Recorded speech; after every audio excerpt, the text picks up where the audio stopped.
On a tour of the National Register of Historic Places in Holyoke, Massachusetts, and we're standing by the first entry ever, and that's the Holyoke Canal System, put on the National Register in the 1970s because of its incredible uniqueness. For half a century, from 1870 to 1920, it was the most powerful place on Earth. This canal made more power than anything in the world. And it's a great entry. It still is functional. There's power stations, some mills, and so it's a great start. And we're going to go now into the ethnic neighborhoods, and you're going to see that even there you have nice little buildings.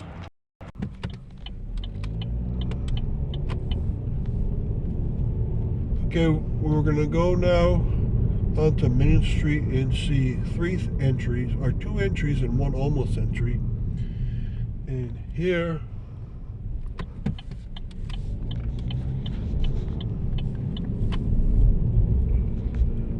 the first stop is going to be a place made by a French Canadian from Quebec province, and he started this in the ethnic neighborhood of a lot of French Canadians. They had their own churches and schools down here,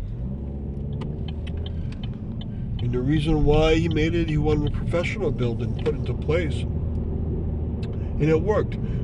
Doctors and dentists and accountants moved in. It was made in the 1880s. We're also going to see on Main Street an old fire station. There's a lot of old fire stations left in Holyoke, and this one's special. It's the Mount Holyoke Fire Station. Now, sadly, they went through all the motions of putting it on the National Register. At the very end, the owner of the building said, "No, I don't want it on entry." And so thus it was refused. So it waits until another owner would say yes. And so, and the federal government calls it National Register ready. And that means they're ready for just the yes from the owner. They don't like to put on entries that aren't with owner justification. So the first one I'm going to show you, I showed you class one. Number two is on our left, is the Clovis Robert building. In English, it's Clovis Robert, and it's built 1887. Like you can see on the very top floor, it's 4 floors high, and you can see how professionals would love this. It was right at the edge of the ethnic neighborhood. The Precious Blood Church is 1 city block away, and people could have come out here and got needed services. The people were very poor, and they were definitely of just a working class. There weren't many professionals around, and so he was able to recruit professionals to come down here. Okay, now this happens very quickly, so we're going to come up very quickly to that fire station I just told you about.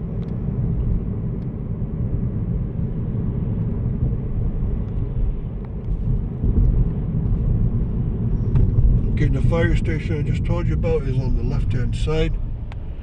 You can see it's 2.5 stories high with a French roof, it's called. Very beautiful. It's not functional as a fire station anymore. It's a house.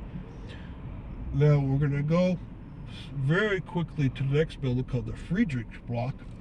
And that's going to be on our right. It's so quick that now it has blue architectural trim on it. And it's 4 floors high. You can see the blue trim is very nice looking. This was a Friedrich Block, and they sold furniture out of here. And he also sold architectural elements. And not included this block, it includes the block behind. That's only a storage building. And so a lot of people like this cool little look of the blue elements. Now the Holyoke Canal System has 3 levels to it. We stopped at the 2nd level. We won't go by the 3rd level, but at some point we're going to cross the 1st level. And when I do this on this tour, I point that out to people that the canal is all 3 levels are on the National Register. Okay.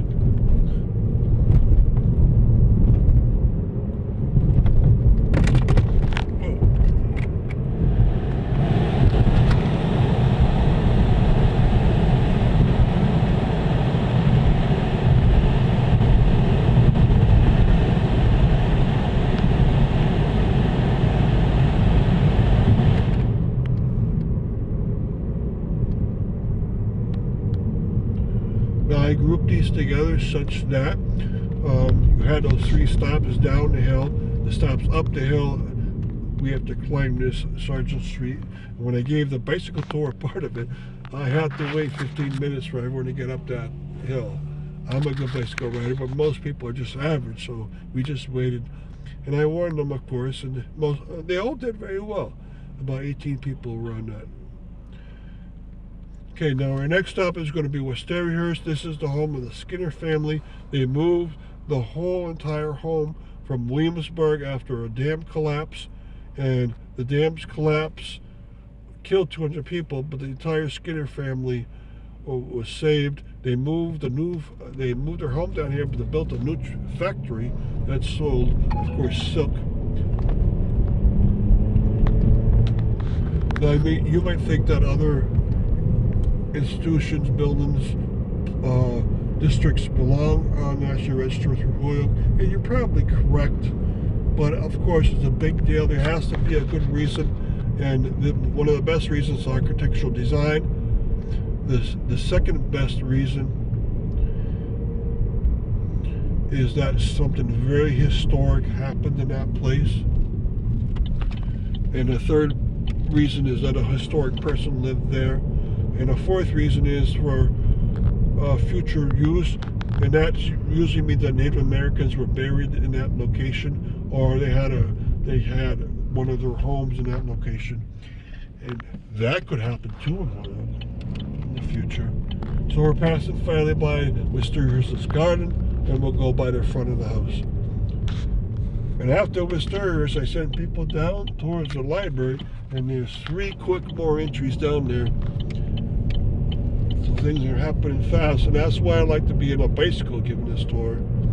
It's too far away to be walked, but if you take it cars and get out of the car and look at all the features we're talking about. So it's set up to be nice, nicely done, everything grouped together. So Westerhurst's front we just passed by, and now we're heading towards the library. The library is not on it, but they tried. The Victory Theater is not on it. They tried. They came up to the conclusion that the modern part of the library wasn't good enough up to the architectural standards that they wanted. They want things to be historical.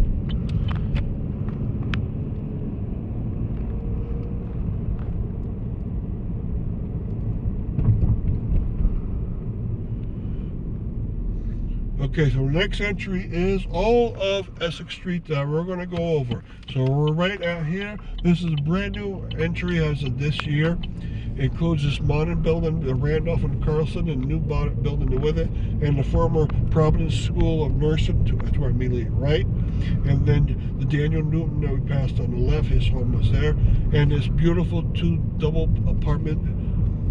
And then one more block up and down Walnut Street, there's the Walnut Street row houses, which are an entry on it.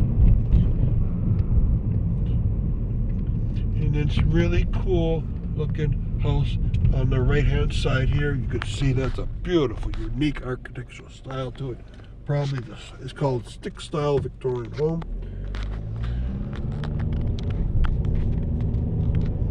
Alright, there's 2 more entries. The next entry is the War Memorial Building, and that's a brand new entry as of last year. So Holyoke has, of the year 2023, has 14 entries. 5 of them are districts, 9 are individual buildings. 2 have been placed on it in very recent years. 2022, the War Memorial Building was placed on it. In 2023, Essex Street was placed on it. So we'll next go to the War Memorial Building. And we're doing this group together for your easy to visit, for your use, because they're easy to visit.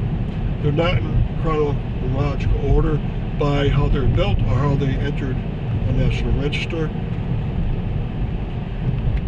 So after the National Register, one is going to be one more.